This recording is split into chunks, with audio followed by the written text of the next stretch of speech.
कुछ तो भाजपा कहेगी, इनका काम है कहना, छोड़ो इनकी झूठी बातों में कहीं बीत न जाए उमरिया। कुछ तो ये कहेंगे, कुछ नीत इनकी है ऐसी, जहां रोजगार भी बेरोजगार हुए। कुछ नीत इनकी है ऐसी, जहां रोजगार भी बेरोजगार हुए। कुछ बातें ऐसी करते हैं जहां प्रेम की भाषा भी बदनाम हुई। छोड़ो इनकी चौपाई के बाद अब गाना सेशन है भाई, ताली बजाइए आप लोग, मस्त रहे। सरकार को घेरने के लिए विपक्ष के पास कोई मुद्दा नहीं बचा।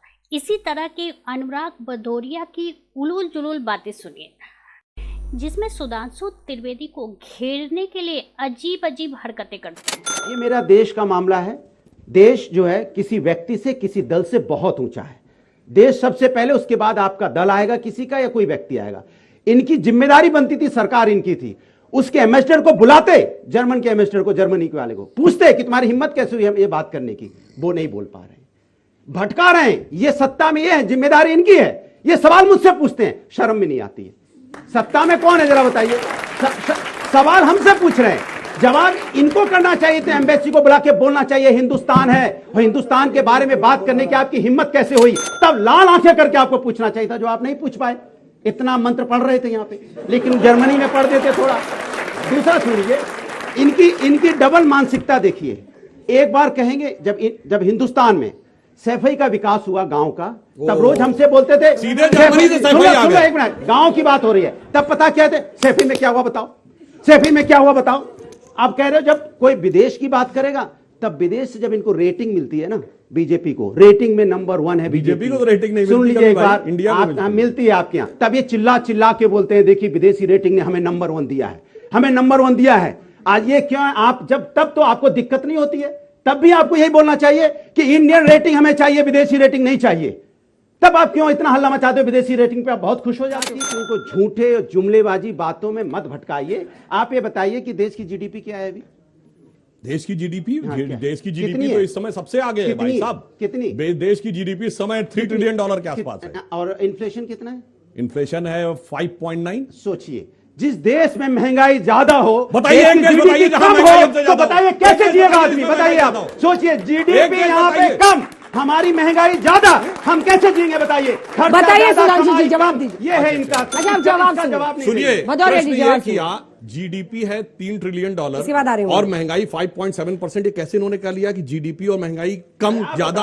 वैसे एक बात बताएं आपको, कैसे किया? अपने टर्न पे आपको बताए, जर्मनी की बहुत बात चल रही है। एक जर्मन भाषा का शब्द है जो हम सब जानते हैं, हम सब ने यूज किया है। वो जानते क्या है? किंडरगार्टन, जो केजी का फुल फॉर्म है। ये उसी लेवल की बुद्धि है जिसमें ये कह रहे हैं कि वो होना क्या चाहिए। बताइए ना। मैं तो आपसे कह रहा हूं, भारत की रेट ऑफ इन्फ्लेशन 5.7 है, ग्रोथ रेट हमारी 6.4 है, जो वर्ल्ड में मैक्सिमम है। वर्ल्ड की ग्रोथ रेट 2.9 है, जो क्रिस्टीना जॉर्जिवा IMF की चीफ ने पिछले महीने बताया। अन्यथा G7 या G20 में एक कंट्री बताइए जहां महंगाई हमसे ज्यादा और विकास दर हमसे कम हो।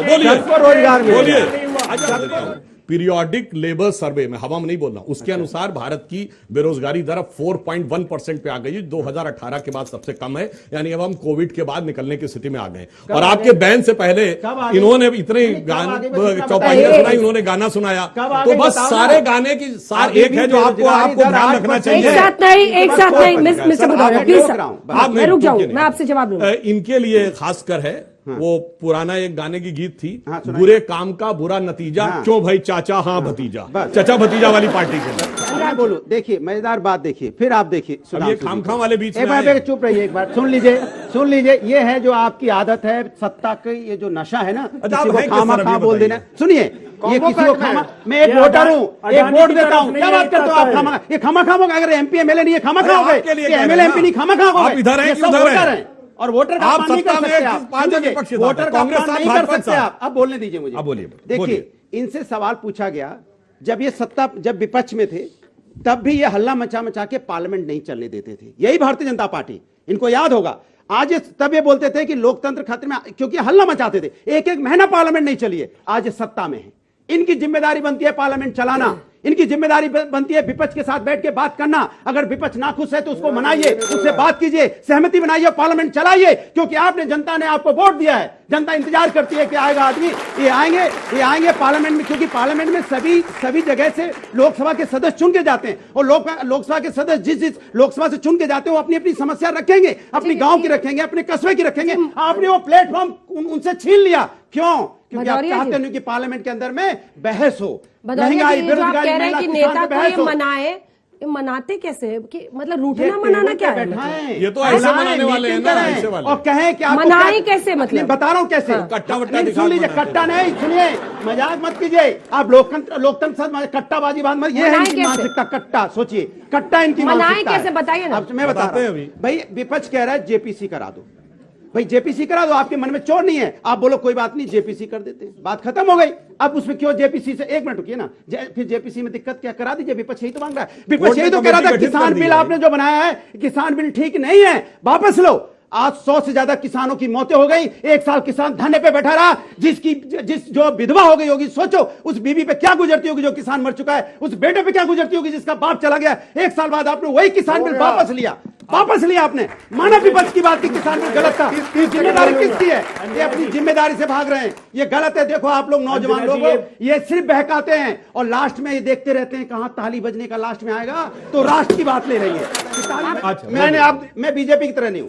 सुधांशु जी अपना टाइम दे रहे हैं। जब भी बोलेंगे 1970 में क्या था, 1975 में क्या था, देखना आप सुन लीजिए, 1970, 75 सुनिए, 2023 ठीक है, अब जवाब ले लें। अब जवाब देता हूं। मार्च 2023 में उत्तर प्रदेश विधानसभा के सत्र में जितना ये हाथ यूं करके बोले, महंगाई का मुद्दा उठाया, बेरोजगारी का मुद्दा उठाया, किसान का मुद्दा उठाया नहीं, जब योगी जी ने कहा माफिया को मिट्टी में मिला देंगे,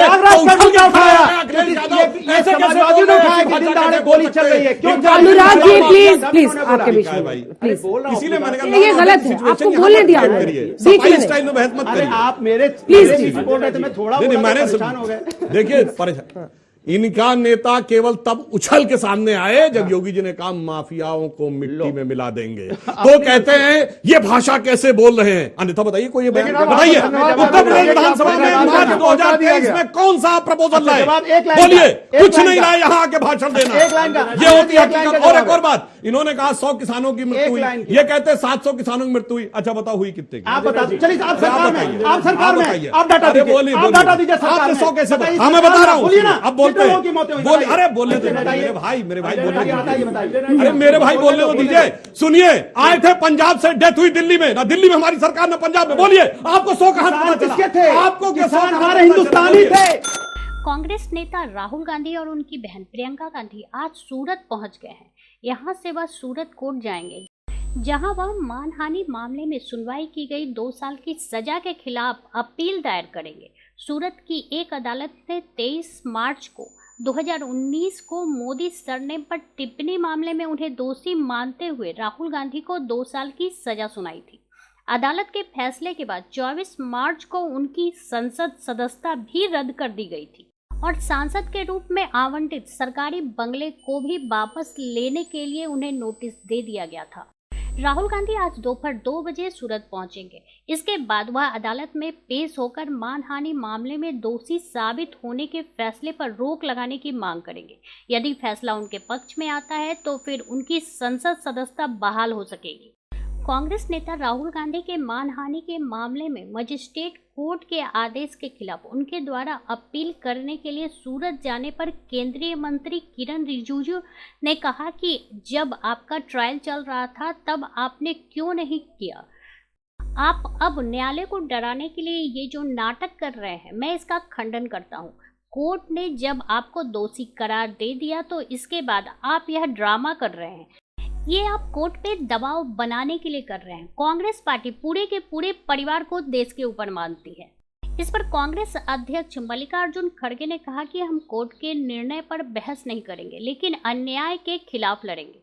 सरकार अडानी के मामले में जेपीसी का गठन नहीं करना चाहती। राहुल गांधी हमारे नेता है और हम अपने नेता के साथ खड़े होने के लिए छत्तीसगढ़, राजस्थान और हिमाचल प्रदेश के मुख्यमंत्री तक जा रहे हैं। राहुल गांधी के सूरत कोर्ट में अपील पे आपकी क्या राय है, हमें जरूर बताएं। हमारे साथ जुड़े रहने के लिए चैनल को लाइक एंड सब्सक्राइब करना ना भूलें।